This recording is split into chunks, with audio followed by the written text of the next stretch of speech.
لیکن کہتے سمے میں یہ بھول گیا کہ بابو رامداس کی دونوں بڑی لڑکیاں جوان ہیں، اور اگر میں خود کہیں جوان نہیں تو بوڑھا بھی نہیں ہوں، اکیلا ہوں، کنوارا ہوں، اور کچھ بھی ہو پرایا ہوں۔ اگر بیچ کا دروازہ کھلا رہے اور اس طرح کھلا آنا جانا شروع ہو جائے تو کہیں بھی کوئی بھی مصیبت کبھی بھی کھڑی ہو سکتی ہے۔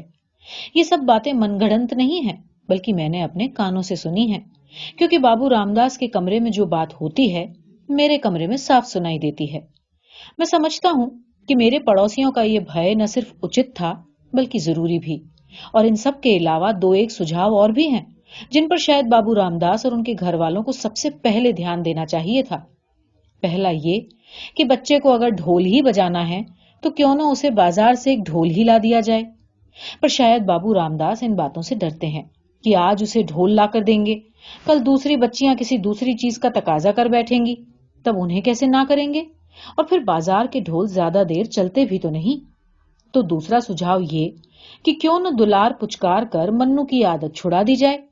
تاکہ بابو رامداس کی چہیتی کہاوت کے مطابق نہ رہے گا بانس نہ بجے گی بانسری۔ لیکن سوال یہ پیدا ہوتا ہے کہ اگر کبھی کبھی منو کو ان ٹرنکوں پر نہ بٹھایا جائے تو کہاں بٹھایا جائے؟ دونوں چارپائیوں پر دوپہر کو پیلی کبوتری اور بڑی لڑکیاں رانی اور شیلا لیٹ جاتی ہیں۔ بیچ میں 2 یا 3 مربع فٹ جگہ خالی بچتی ہے جس میں چھوٹی لڑکیاں منی اور دیشی بیٹھ کر اسکول کا کام کرتی ہیں۔ اگر تھانے دار صاحب سوئے ہوئے ہوں تو انہیں کہیں بھی ڈال دیا جائے، کوئی فرق نہیں پڑتا، لیکن اگر جاگتے ہوں تو انہیں منی اور دیشی کے پاس نہیں بٹھایا جا سکتا، کیونکہ وہ ان کی کاپیاں کتابیں نوچنے لگتے ہیں، ایک ہی جھپٹے میں ان کی ساری شاہی منہ پر پوت لیتے ہیں اور ان کی قلم پینسل چبانے لگتے ہیں، پھر ہمک ہمک کر یہ مانگ کرتے ہیں کہ انہیں ٹرنکوں پر ہی بٹھایا جائے۔ یا تو شروع سے ہی منو کو یہ عادت نہ ڈالی جاتی۔ اب ان کے اس دلی شوق کو نظر انداز کر دینا ان کے ساتھ سراسر انیائے ہوگا، کیونکہ باوجود ان تمام چوٹوں کے جو ابھی تک ٹرنکوں کے گرنے کے کارن تھانے دار صاحب کو آئی ہیں، انہیں جو لطف ٹرنکوں پر بیٹھ کر ڈھول بجانے میں آتا ہے اس کا کوئی جواب نہیں۔ پھر کبھی کبھی وہاں بیٹھے بیٹھے انہیں ساتھ والی دیوار پر سے کوئی چھپکلی پھسلتی ہوئی نظر آ جاتی ہے تو وہ ہنس ہنس کر لوٹ پوٹ ہونے لگتے ہیں۔ دراصل دیوار پر رینگتی ہوئی چھپکلی ان کے لیے اتنا آکرشک درشیہ ہے کہ جب ہر روز صبح وہ بابو رامداس کے ساتھ جانے کے لیے ضد کرتے ہیں تو کوئی انہیں جھوٹ موٹ سے بھی یہ کہہ دے، دیکھو منو، وہ دیکھو کلی، تو ان کا دھیان بابو رامداس کی طرف سے ہٹ جاتا ہے اور وہ ٹرنکوں کی طرف اس دیوار کی اور ہاتھ پھیلانے لگتے ہیں۔ تو قصہ مختصر،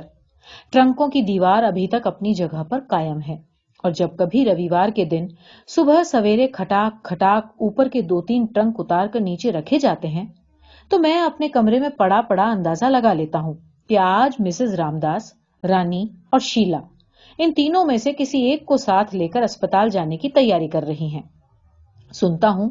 پیلی کبوتری کا پیلا رنگ، جس کے کارن میں نے مسز رامداس کو یہ عجیب سا نام دے رکھا ہے، کیلشیم کی کمی سے ہے۔ ان کو ہمیشہ آدھے سر کا درد بھی رہتا ہے،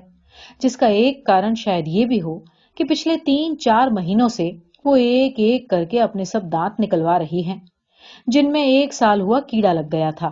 اس لیے ان کا اسپتال جانا باقاعدہ ایک پروگرام کا روپ لے چکا ہے۔ یہ پروگرام رویوار کے دن ہی رکھا جاتا ہے، کیونکہ باقی دن تو بابو رامداس صبح 9 بجے دفتر اور شام کو 6 سے 7 کے لگ بھگ لوٹتے ہیں۔ دونوں چھوٹی بچیاں اسکول چلی جاتی ہیں اور بڑی لڑکیوں کو اکیلا گھر پر چھوڑ کر جانا مسز رامداس اچھا نہیں سمجھتی۔ بہرحال رویوار کو جب مسز رامداس اسپتال چلی جاتی ہیں تو بابو رامداس منو کو اٹھا کر میرے پاس آ بیٹھتے ہیں اور کافی دیر تک بیٹھے رہتے ہیں، یا کم سے کم کچھ دن پہلے تک تو ان کا یہی دستور تھا، لیکن ادھر کچھ دنوں سے کچھ کھنچاو سا ہو گیا ہے۔ بات یوں تو چھوٹی سی تھی، مگر میری امید کے خلاف انہیں شاید چبھ گئی۔ میں سوچتا ہوں غلطی میری ہی تھی، اگر بولنے سے پہلے میں نے اپنی باتوں کو ذرا تول لیا ہوتا تو شاید یہ نوبت نہ آتی۔ ہوا دراصل یوں کہ کچھ دنوں سے میں دیکھ رہا تھا کہ بابو رامداس ہر وقت ایک ہی بات کو پیستے رہتے ہیں، دفتر جاتے سمے، دفتر سے گھر پہنچ کر، رات کو، رویوار کے دن، جیسے کہ وہ بات ان کے سر پر سوار ہو گئی ہو۔ ان 9-10 مہینوں میں نے بابو رامداس کے ان گنت دکھڑے پوری ہمدردی سے سنے ہیں، وہ جو انہوں نے سیدھے مجھ سے کہے اور وہ بھی جن کی چرچا ان کے اپنے کمرے میں ہوئی۔ ان کی کئی شکایتوں کو دور کرنے کے لیے ان کے ساتھ بیٹھ کر میں نے سوچ وچار بھی کیا ہے۔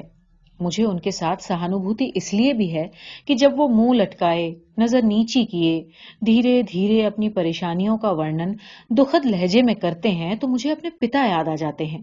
ویسے بھی میرے دل میں مسز رامداس اور بابو رامداس کے لیے بڑا آدر ہے، کیونکہ سب مشکلوں کے باوجود وہ کبھی آپس میں لڑے جھگڑے نہیں۔ کبھی بابو رامداس نے غصے میں روٹی کی تھالی کو ٹھوکر نہیں ماری، اور کبھی مسز رامداس نے میکے چلے جانے کی دھمکی نہیں دی۔ کبھی انہوں نے مجھے یہ انوبھو نہیں ہونے دیا کہ وہ زندگی سے نراش ہیں۔ میں ان سب باتوں کی اس لیے بھی تعریف کرتا ہوں کیونکہ ہمارے اپنے گھر میں ہر سمے صرف پھٹوبل ہوتی رہتی ہے، کوئی کسی سے سیدھے منہ بات نہیں کرتا۔ خاص کر ماں تو بات بات پر آپے سے باہر ہو جاتی ہیں، اور کبھی کبھی تو اتنا پریشان کرتی ہیں کہ ہم سب کو نانی یاد آ جاتی ہے کہ جس کی بدولت ہمیں ایسی ماں ملی۔ یہ سب ہے، پھر بھی بابو رامداس اور میری عمر میں برسوں کا انتر ہے، اس لیے کبھی کبھی ان کی باتوں سے میں تھوڑا اوب بھی جاتا ہوں۔ جس بات پر کچھ دن ہوئے وہ ناراض ہو گئے، اس بات نے تو میری ناک میں دم کر دیا تھا، کیونکہ جانے کیا ہوا، اٹھتے بیٹھتے جہاں ملتے، جب ملتے، جتنی دیر کے لیے ملتے، بس وہی ایک رٹ: رانی اتنی بڑی ہو گئی ہے نریندر صاحب، اب تو اس نے ایف اے کا امتحان بھی دے دیا، ہماری تو نیند حرام ہو گئی ہے، کوئی لڑکا مل جائے تو، لیکن لڑکا ہم جیسوں کو کہاں ملے گا، لڑکوں کے دماغ تو 7ویں آسمان پر ہیں، کچھ پلے ہو نہ ہو گھر اونچا ڈھونڈتے ہیں، اب آپ ہی بتائیے نریندر صاحب ہم کیا کریں۔ اگر میں ان کی دلجوئی کرنے کے خیال سے کہتا کہ گھبرائیے نہیں، سب ٹھیک ہو جائے گا، تو فوراً جواب دیتے: آپ نہیں سمجھتے نریندر صاحب، جب کسی کے گھر ایک لڑکی پیدا ہوتی ہے تو گھر کی دیواریں کانپ اٹھتی ہیں، اور ادھر تو ایک نہیں 4 ہیں، 4۔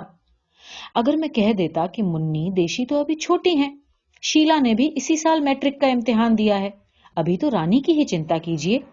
تو وہ کہنے لگتے: آپ بھی نہ نریندر صاحب بھولے بادشاہ ہیں، لڑکیوں کو بڑے ہوتے کیا دیر لگتی ہے، آج اتنی کل اتنی، رانی اور شیلا میں تو ویسے بھی کوئی فرق نہیں، میٹرک کا امتحان بے شک اس نے ابھی دے دیا ہے، لیکن اب آپ سے کیا چھپا ہے، اس کی عمر نہ ہوگی تو 20 سال کی تو ہوگی ہی، رانی سے صرف 1 سال چھوٹی ہے، پریکشا کی چھوڑیے، آپ جانتے ہیں رانی کو کتنے سال ہو گئے ہیں میٹرک کیے ہوئے؟ پورے 5 سال، آپ سے اب کیا چھپا ہے۔ ایک دن میں نے کہہ دیا: کھنہ صاحب شادی بھی ہو جائے گی، پہلے بی اے تو کر لینے دیجیے اسے۔ وہ بولے: نہ بھائی، بی اے سے کیا فائدہ، ہم تو ایف اے کروا کر ہی پچھتا رہے ہیں، سوچئے نا نریندر صاحب، جو 4 پیسے ہیں وہ ایف اے بی اے میں لگا دیں گے تو شادی کس سے کریں گے، آخر اس کے لیے بھی تو پیسہ چاہیے۔ میں نے بات بدلنے کے لیے کہہ دیا: چلیے کوئی اور خبر سنائیے۔ لیجئے، آپ کو اور خبروں کی پڑی ہے نریندر صاحب، اور ادھر ایک ایک دن گزارنا پہاڑ ہو گیا ہے، آپ کی چاچی تو ایسے گھلتی جا رہی ہیں جیسے گرمیوں میں برف، آپ سمجھتے ہی نہیں ہیں نریندر صاحب۔ بس تو اسی طرح کے فکرے سنتے سنتے میرے کان پکنے لگے۔ میرے ساتھ سیدھی جو بات ہوتی وہ بھی میرے دھیرے کی کم کڑی آزمائش نہیں تھی، اس کے ساتھ ان کے اپنے کمرے میں جو پھس پھس صبح شام لگی رہتی، اس کی بھنک بھی میرے کان میں پڑتی رہتی، اور آخر کار ایک دن جھنجھلا کر میں نے وہ بات کہہ ہی دی جو پچھلے کئی دنوں سے میرے ہونٹوں تک آ کر لوٹ جایا کرتی تھی۔ رویوار کا دن تھا اور مسز رامداس شاید اپنی آخری دانت کو نکلوانے کے لیے اسپتال گئی ہوئی تھی، رانی کو ساتھ لے گئی تھی، گھر میں صرف منو، تھانے دار اور شیلا تھے۔ تھانے دار ٹرنکوں پر بیٹھ کر ڈھول بجا رہے تھے اور شیلا شاید ان کے پاس بیٹھی سبزی کاٹ رہی تھی، منی اور دیشی صبح سے ہی اپنی موسی کے گھر گئی تھی۔ بابو رامداس میرے پاس بیٹھے ہوئے کہہ رہے تھے: اب آپ ہی بتائیے نریندر صاحب، رانی میں کس بات کی کمی ہے، پڑھی لکھی ہے، سینا پرونا اسے آتا ہے، گھر کا کام کاج اس سے بہتر تو کوئی کیا کرے گا، آپ نے تو سنا ہی ہوگا میرا کے بھجن کتنے اچھے گاتی ہے، روپ رنگ بھی کسی سے برا نہیں، کیا ہوا اگر قد 1-2 انچ چھوٹا ہے تو۔ ان کی اس آخری بات سے میں سہمت نہیں تھا، کیونکہ اگرچہ سارے عرصے میں نے خود رانی سے نہ کبھی پانی کا گلاس مانگ کر پیا ہے اور نہ کسی کے سامنے آنکھ اٹھا کر اس کی طرف دیکھا تک ہے، لیکن اتنا ضرور جانتا ہوں کہ اس کا قد بالکل اچت اونچائی کا ہے، اگر لمبی نہیں تو چھوٹی تو ہرگز نہیں ہے۔ سب کچھ ہے نریندر صاحب، لیکن پیسہ نہیں تو کچھ بھی نہیں، سوچتا ہوں کہ ایک لڑکا ڈھونڈنے میں اتنی کٹھنائی ہو رہی ہے تو اوروں کا کیا بنے گا، ہماری تو مٹی پلید ہو گئی نریندر صاحب۔ میں نے اپنے آپ کو روکتے ہوئے کہا: چنتا مت کیجیے، سب ٹھیک ہو جائے گا،